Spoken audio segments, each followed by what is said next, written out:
Let's have a closer look at the tome celestial of the Grimscuttle Tribes, the Spider Riders of the Gloomspite Gitz, the new rules.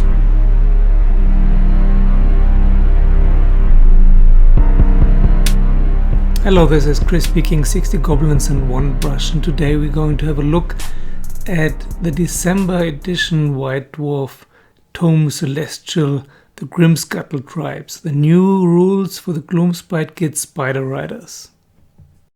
I've already made videos for the Troggoths and the squigs, so this will complete the update of the Gloomspite Gitz book. Links for the other 2 videos are below. So let's have a look at the rules. First thing I have to say is the rules are really good. The Troggoth rules and the squig rules, they were so-so. Mostly the improvement is that you can use the Loon Shrine to bring models back. This is the case as well for the Spider Riders. Only for the Spider Riders, not for the Ragnarok giant spiders. But I have discussed it with my Orcs and Goblins specialist Franz, and he agrees with me that this is the best improvement of all 3. There are no disadvantages. The other 2 a little bit, they have some artifacts and so that are not so great, but this is good. Please tell us in the comments below if you agree. Okay, let's start. First of all, the Loon Shrine, you can use the Bad Moon Loon Shrine to bring back the endless Scuttle Hordes Spider Riders. If a Spider Rider unit has been destroyed and it is within the 12 inches of the Loon Shrine, you can bring back half of it, rounded up on a 4+. That is at the end of your turn. You can bring back 1 unit. Every unit can only be brought back once. You bring back half the unit on a 4+. You have to set it up within 12 inches of the shrine and more than 3 inches away from enemies. So if a unit of 5 Spider Riders have been destroyed, you can bring back 3. Then the Allegiance ability is Killer Grots from Shaiish. This army is from Shaiish, from the Realm of Death. And this ability is very good if you play against Lumineth or Tzeentch or Seraphon, any magic heavy army. On a 5+, every effect of a spell or endless spell is negated. If it concerns your units, of course, but this is very good.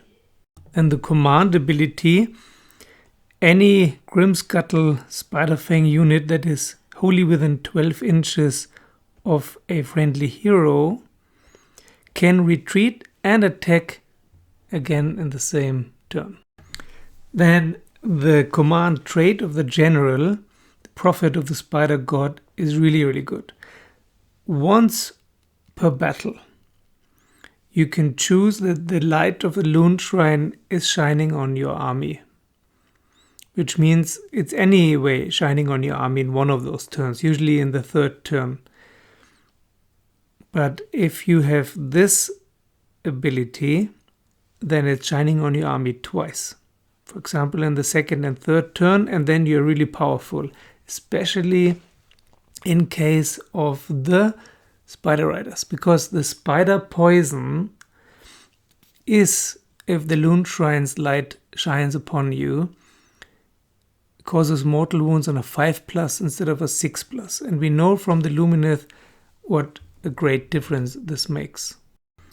Then the artifact, spider symbols from Shaiish.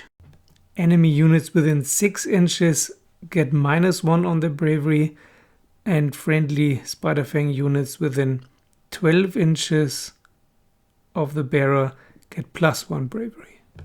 This is all good, no weaknesses. So now 3 War Scroll battalions. Monstrous Titans. You can choose 2 to 4 Ragnarok spiders of any kind, and they all have +1 to hit, which is really good. On their melee weapons only. Then the Creepy Crawlers, you can choose 3 or more Spider Rider units. Very often recently these battalions are very limited, but he has 3 or more Spider Rider units and 0 or 1 Scuttle boss. And then at the beginning of the game, before anyone moves, you can choose D3 units, remove them from the battlefield, and then later at the end of your movement phase, you can set them up again within 6 inches of the battlefield border and more than 9 inches away from the enemy.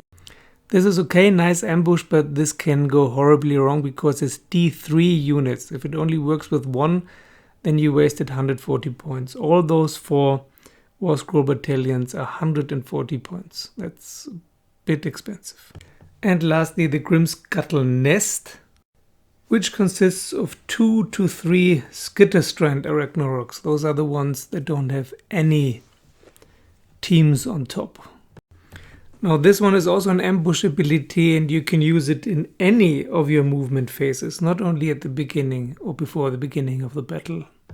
So in any of your movement phases, instead of a normal movement, you can say that the Skitterstrand Arachnarok uses the spiderweb portals. Because the previous ability, the ability of the previous War Scroll battalion, the Skitterstrand Arachnarok, has it already. It can already use the ambush ability at the beginning of the game.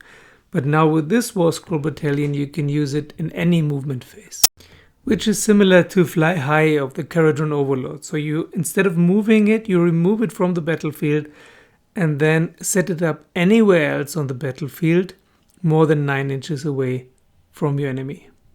Okay, I think that's great. We're very happy and we're looking forward to trying it out. We will play a battle Lumineth against Grimscuttle Tribes spiders. And let me say at this point that I have the highest respect for everyone who publishes YouTube videos on battles, battle reports. It's very, very difficult and a lot of work. It looks so simple, looks so easy. I've been experimenting with it for 1 year and it's really difficult. Anyhow, have fun. Please tell us in the comments below how you like these new rules and how you want to try it out and against whom. And thank you for watching and subscribing, and see you very soon.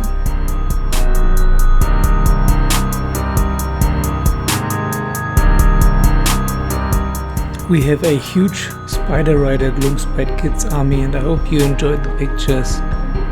Have fun trying out the new rules and painting. Painting these guys is so much fun. See you soon.